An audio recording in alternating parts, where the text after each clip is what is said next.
Sobat Maestro, sesaat lagi kita akan bersama-sama mengikuti ibadah raya Minggu GBI Sukawarna. Selamat mendengarkan.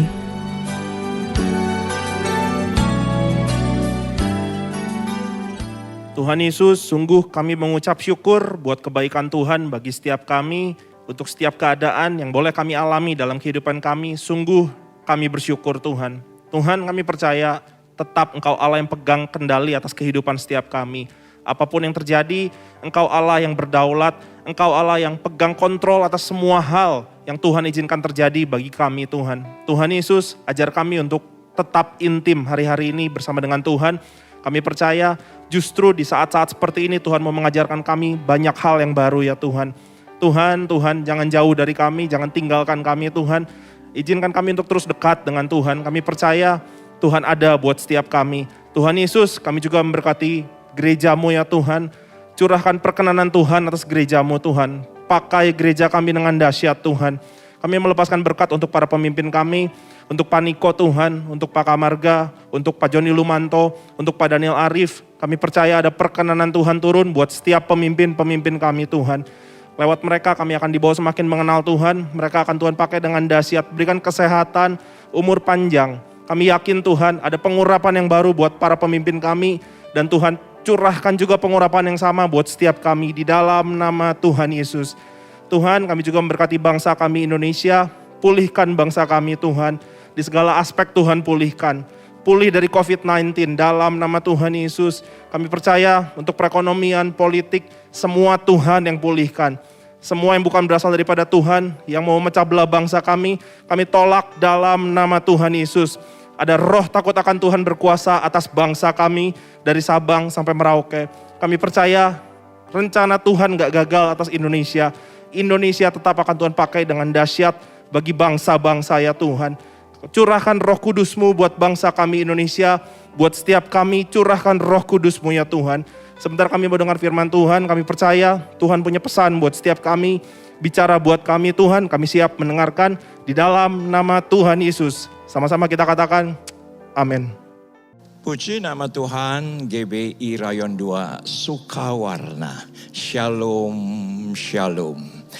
Hari ini saya menyapa saudara tidak dengan satu shalom, tetapi shalom yang mana tradisi bangsa Israel dalam keseharian mereka menyapa dengan shalom yang artinya adalah nothing is broken di dalam, nothing is missing di luar. Tidak ada yang rusak di dalam jiwa kita dan tidak ada yang hilang dari apapun yang Tuhan percayakan di sekitar kita. Itu pun adalah doa daripada Yohanes kepada Gaius dalam 3 Yohanes 1. Agar jiwamu baik-baik saja, engkau sehat-sehat saja, bahkan Tuhan pelihara kita baik-baik saja. Mungkin ada di antara Anda, Pak Pendeta punten, saya sedang isoman. Pak Pendeta maaf, keuangan saya tidak terlalu baik. Mungkin ada di antara Anda berkata, Pak saya nggak bisa buka toko, usaha saya ditutup. Tetapi jangan pernah kita menilai kasih Tuhan dalam kehidupan kita berdasarkan keberadaan kehidupan kita. Saya ulangi sekali lagi. Jangan pernah kita menilai, kita melihat kasih Bapa dalam kehidupan kita seperti kita melihat keberadaan diri kita. Mungkin keberadaan kita tidak baik-baik, tapi kasih Bapa tidak pernah berubah. Mungkin keuangan kita, keberadaannya tidak baik-baik, tapi kasih Tuhan melampaui segala keberadaan kita. Hari ini kita akan membahas satu tema, yaitu di mejanya ada semua persediaan. Di mejanya ada semua jawaban. Kita berdoa. Bapa, terima kasih untuk hari ini. Terima kasih untuk kesediaan hati daripada GBI Rayon 2 Sukawarna. Kami haus akan Engkau, kami menantikan akan Engkau, karena Engkau adalah firman itu sendiri. Dan hari ini kami masuk atas undangan, persediaan di mejamu. Kami tahu di sana ada mukjizat, di sana ada kemenangan, di sana ada pemulihan, di sana ada terobosan. Kami siap untuk menerima seperti Maria yang terbaik yang datang daripada Allah. Sama-sama yang siap, kita katakan amin. Kita langsung buka 1 Korintus pasal yang ke-11. 1 Korintus pasal yang ke-11, Paulus mengawali. Di ayat yang kedua, Paulus memuji keberadaan daripada gereja atau jemaat yang ada di Korintus.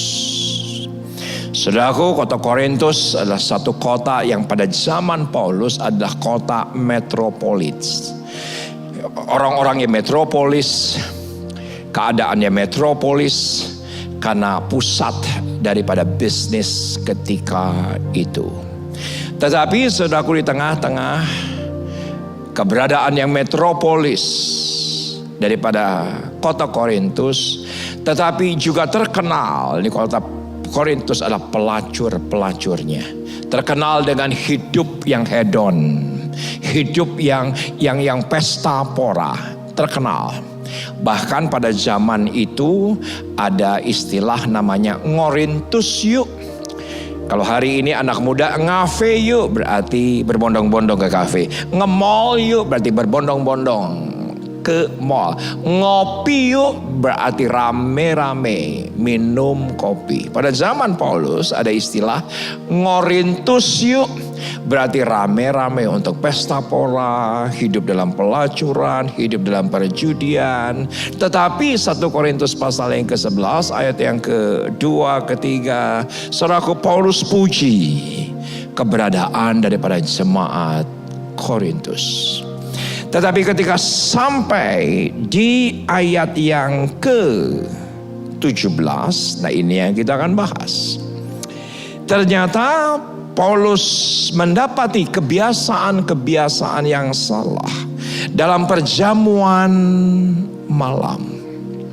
Dalam perjamuan malam, jadi jemaat biasa mengadakan perjamuan malam di rumah-rumah tentunya. Tetapi Paulus mendapati ternyata ada kebiasaan-kebiasaan. Bahkan Paulus mendapati cenderung menuju kepada kekacauan-kekacauan. Itu terjadi pada perjamuan malam ketika itu atas jemaat Korintus. Walaupun ya benar 1 Korintus pasal yang ke-11 ini lahir dari kekacauan. Lahir dari satu kondisi yang tidak terkendali sedemikian rupa.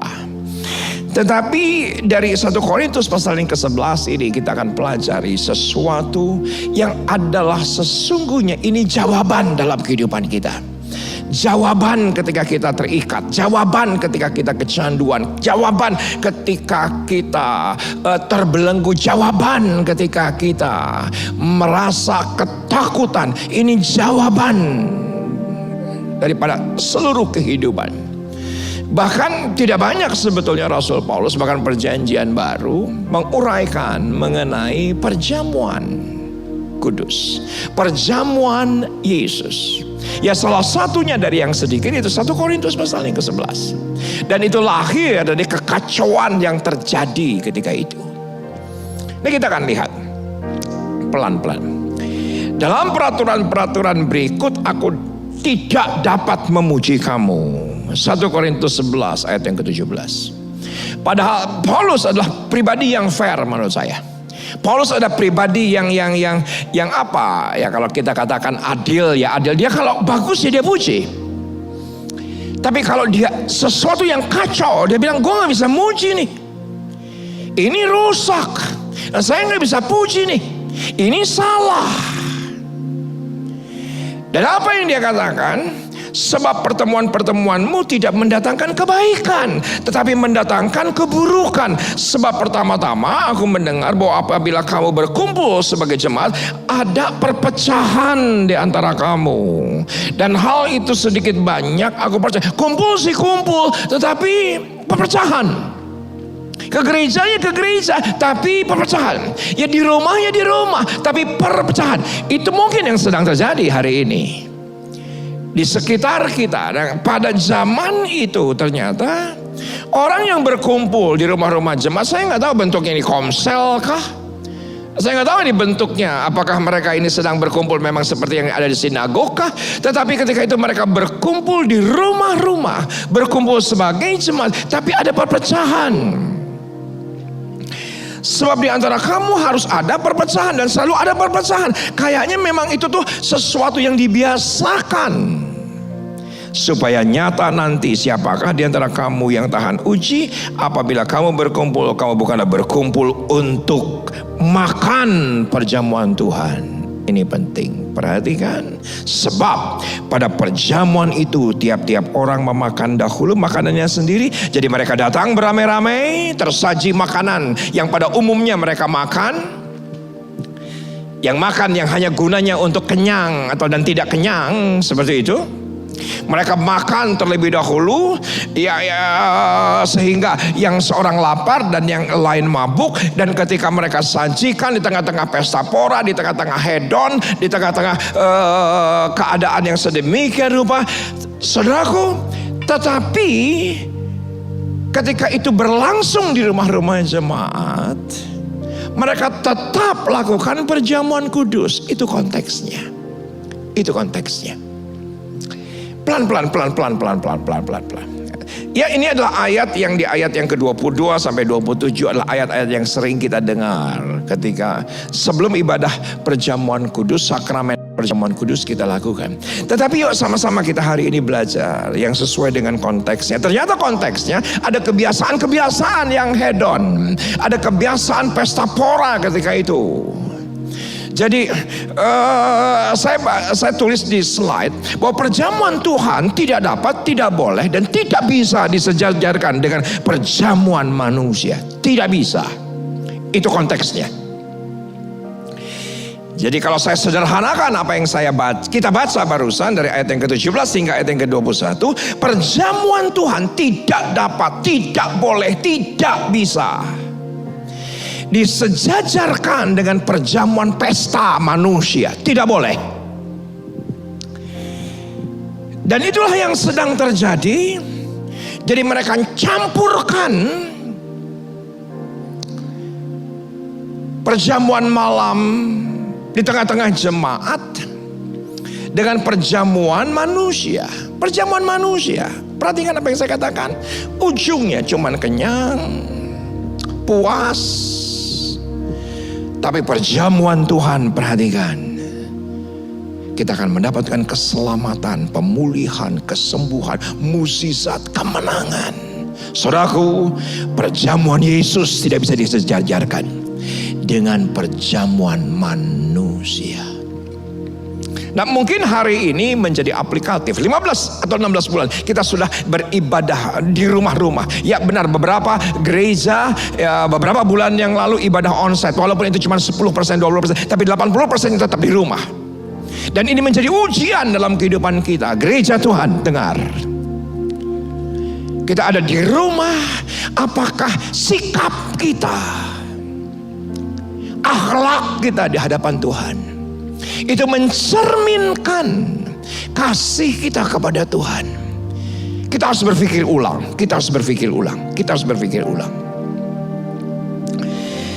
Perhatikan ayat yang ke-22. Apakah kamu tidak mempunyai rumah sendiri untuk makan dan minum? Konteksnya adalah jangan dicampur adukan. Kalau mau makan, minum di masing-masing rumah, lakukan di masing-masing. Baru setelah itu berkumpul. Khususkan konteks Paulus pemikirannya. Atau maukah kamu menghinakan jemaat Allah dan memalukan orang-orang yang tidak mempunyai apa-apa? Saudaraku, ternyata di sana ada jemaat kaya dan ada jemaat miskin. Saudaraku, jemaat kaya tidak memperhatikan yang miskin, tidak pedulikan yang miskin. Yang penting yang kaya puas. Berbeda dengan keadaan jemaat mula-mula dalam Kisah Para Rasul, bahwa harta yang satu adalah harta bersama. Mereka memakan roti sama-sama setiap harinya. Sikapnya sudah bergeser. Dan itulah konteks daripada 1 Korintus pasal yang ke-11. Apakah yang kukatakan kepada kamu, memuji kamu? Dalam hal ini aku tidak memuji. Apa saja yang kita lakukan rutin, apa saja yang kita lakukan ritual, apa saja yang kita lakukan berdasarkan kelaziman kita melakukan, apa saja yang kita lakukan biasa, tidak akan pernah istimewa dan tidak akan pernah spesial, tidak akan pernah. Mungkin ya hanya sebuah perjamuan kudus yang kita tahu ini ritual Kristen, ini kelaziman Kristen, ini acara agama rutin Kristen. Tapi kalau kita lakukan ini hanya berdasarkan ritual, sebuah kebiasaan yang lazim, saudaraku, tidak akan pernah ada artinya apa-apa. Tidak akan pernah ada artinya apa-apa. Juni yang lalu, tepatnya tanggal 9 atau tanggal 8, saya lupa. Karena berketepatan tanggal 9 saya bersama dengan istri saya berulang tahun perkawinan. Ketika itu belum double digit yang terpapar COVID per hari. Karena ini baru awal bulan Juni. Ketika itu segala sesuatunya sepertinya sedang terkendali begitu. Yang mana kita tahu bahwa peningkatan itu terjadi di pertengahan Juni, akhir Juni, puncaknya adalah Juli. Dan ketika di awal Juni tanggal 9, saya berkata kepada istri saya, ini hari spesial, yuk sama-sama dong kita adakan karena ini spesial. Walaupun ada alasan-alasan tertentu, saya, saudaraku, ikut pembinaan pria. Elsa, istri saya, ikut pembinaan wanita. Keisha juga ikut, Belle juga ikut. Kami satu keluarga senang belajar di hari-hari pandemi ini, senang belajar.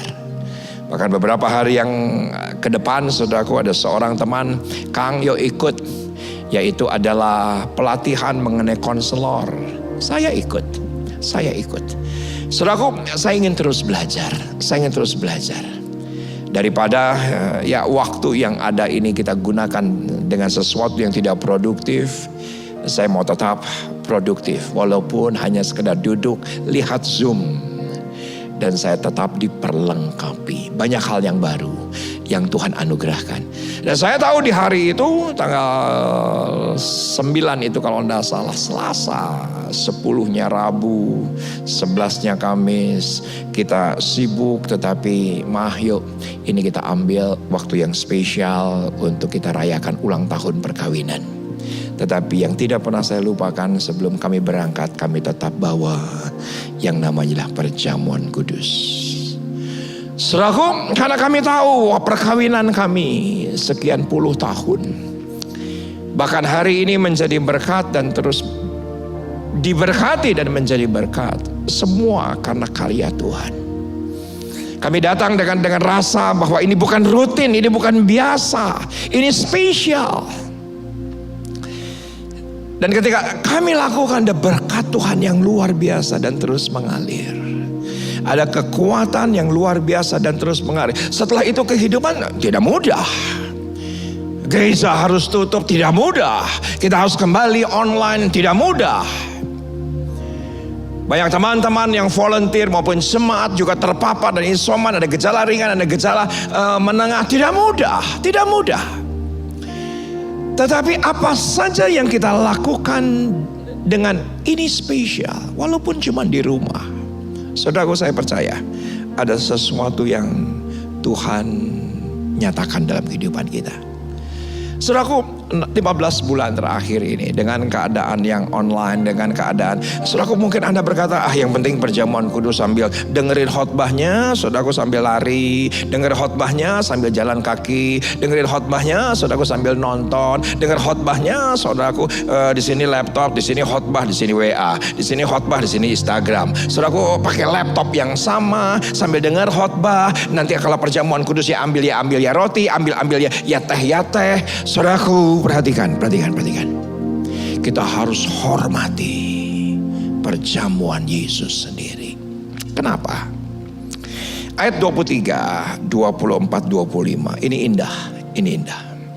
Sebab apa yang telah kuteruskan kepadamu telah aku terima dari Tuhan, yaitu bahwa Tuhan Yesus pada malam waktu Ia diserahkan mengambil roti, dan sesudah itu Ia memecah-mecahkannya atasnya dan berkata, inilah tubuhku yang diserahkan bagi kamu, perbuatlah ini menjadi peringatan akan aku. Demikian juga Ia mengambil cawan sesudah makan lalu berkata, cawan ini adalah perjanjian baru yang dimateraikan oleh darahku, perbuatlah ini setiap kali kamu minumnya menjadi peringatan akan aku. Perhatikan pewahyuan ini. Saudaraku, Paulus bukan salah satu daripada 12 murid. Paulus bukan salah satu daripada 12 murid. Paulus bukan salah satu dari 120 murid yang ada di loteng atas. Paulus bukan salah satu dari 500 murid yang ketika Yesus menampakkan diri 40 hari menampakkan paling sedikit kepada 500 orang. Paulus bukan salah satunya. Bukan. Tapi ketika dia perjamuan kudus, apa yang terjadi? Dia mengimajinasikan dia ada di antara yang 12 itu. Itu dahsyat. Itu dahsyat. Perhatikan. Saya ulangi sekali lagi. Paulus bukan salah satu dari 12 murid. Paulus bukan salah satu dari 120 murid. Paulus bukan salah satu dari 500 orang yang Yesus temui ketika hari-hari penampakan 40 hari. Paulus bukan bagian daripada itu. Tetapi dia bilang begini, sebab apa yang telah aku teruskan kepadamu telah aku terima dari Tuhan. Padahal dia tidak ada di sana.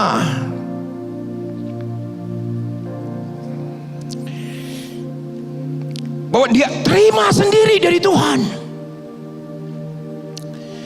Betapa menghormatinya Rasul Paulus akan perjamuan Yesus.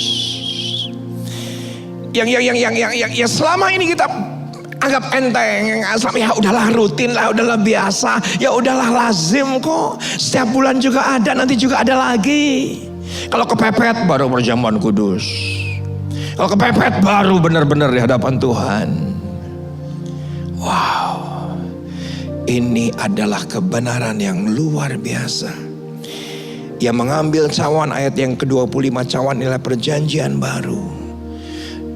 Perbuatlah ini setiap kali kamu meminumnya menjadi peringatan akan aku. Seolah-olah sekonyong-konyong Rasul Paulus ada di tengah-tengah si 12 murid ketika di loteng atas sebelum Yesus ditangkap dan disalibkan. Wow, luar biasa. Ini doa saya. Saudaraku, Anda live chat. Satu perkataan iman. Ketika aku perjamuan kudus, sesungguhnya aku satu meja dengan Yesus. Tulis live chat. Saya akan tulis di live chat saya. Bahwa ketika kita perjamuan kudus, dan setiap perjamuan kudus yang kita lakukan dalam hidup kita, sekonyong-konyong seolah-olah iman saya berkata semeja dengan Yesus.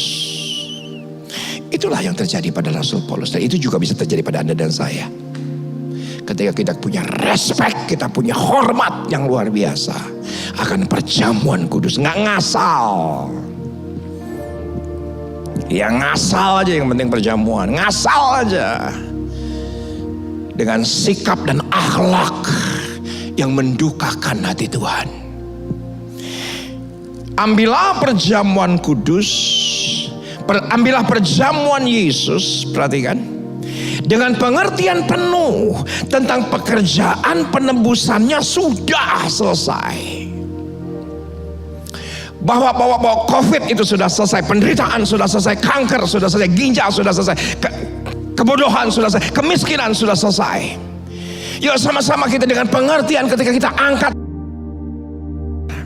cawan yang ada di tangan kita dengan pewahyuan bahwa penebusan Tuhan atas hidupmu sudah selesai.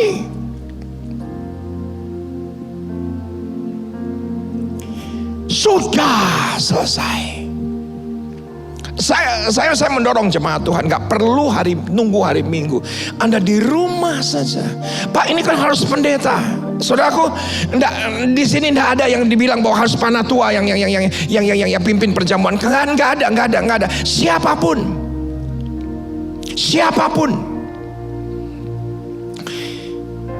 Ada beberapa orang yang datang kepada saya, Pak Pendeta, ada jemaat yang datang ke Sawangan, datang ke sekretariat minta perjamuan kudus, boleh nggak? Boleh. Nggak pernah saya bilang nggak boleh, tidak pernah. Saya nggak pernah bilang jemaat itu siapa, udah KKJ atau nggak, layak atau tidak. Saya minta maaf, saya minta perhatikan apa yang saya kata. Semua tidak pernah layak untuk kita masuk dalam perjamuan kudus. Tapi karena perjamuan kuduslah kita dilayakkan oleh karena anugerah. Ayat 26. Sebab setiap kali kamu makan roti ini dan minum cawan ini, kamu memberitakan kematian Tuhan sampai Ia datang. Saudaraku, jawaban daripada semua persoalan manusia ada dalam perjamuan Yesus.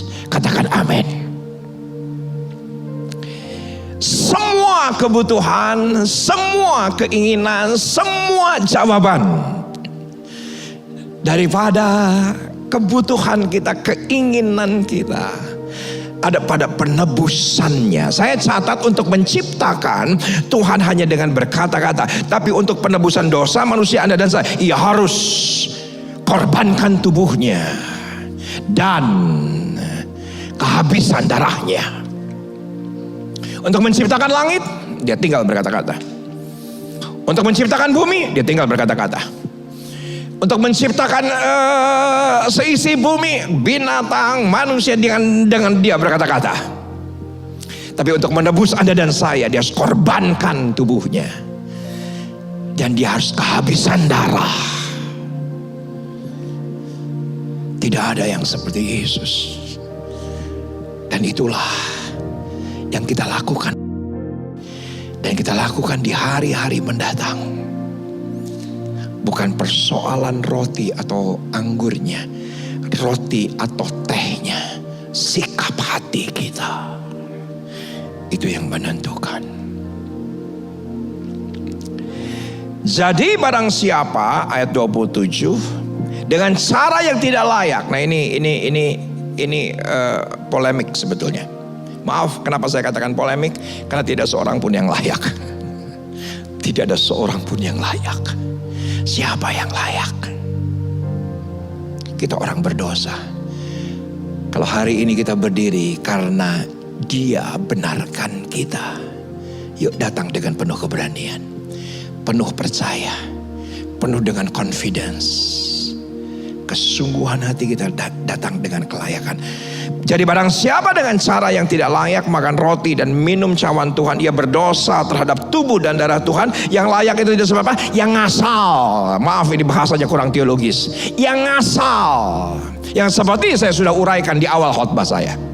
Seperti yang Paulus gambarkan bahwa jemaat Tuhan ketika itu udah kacau luar biasa antara perjamuan malam dengan perjamuan manusia, dicampur adukkan.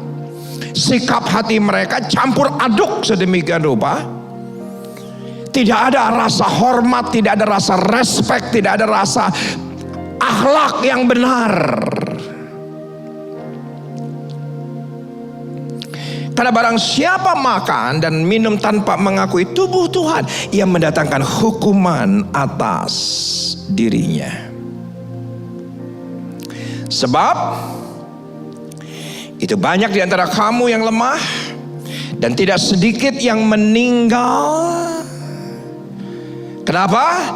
Karena tidak lagi menghormati, tidak lagi menghargai. Jawaban segala sesuatu bukan pada saat penciptaan. Anda tulis ini. Jawaban semua kebutuhanku bukan pada saat penciptaan. Tapi semua kebutuhan, semua pertanyaan, jawabannya ada pada penebusan. Dan ayatnya dengan jelas berkata bahwa perjamuan kudus ada untuk memperingati peringatan akan kematian Tuhan. Itu saja. Dan semua yang disediakan pada penebusan itu diberikan kepada kita. Kesembuhan, kelepasan, kemerdekaan, kemenangan, itu diberikan kepada kita. Puji nama Tuhan, Tuhan bentangkan kasih-Nya yang begitu hebat dan dahsyat. kita berdoa. Bapa, terima kasih untuk persediaanmu di mejamu.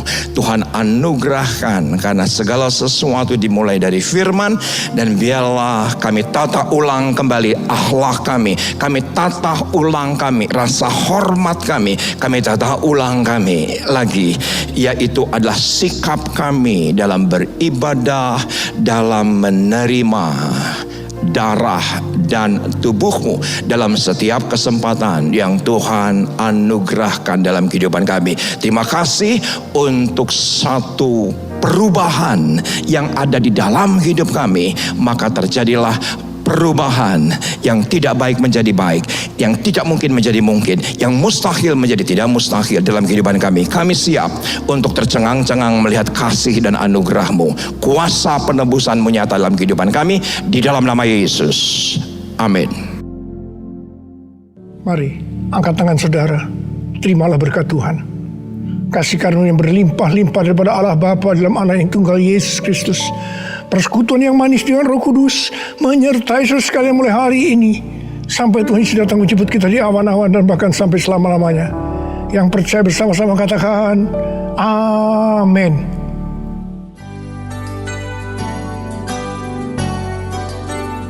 Sobat Maestro, Anda baru saja mengikuti ibadah raya Minggu GBI Sukawarna.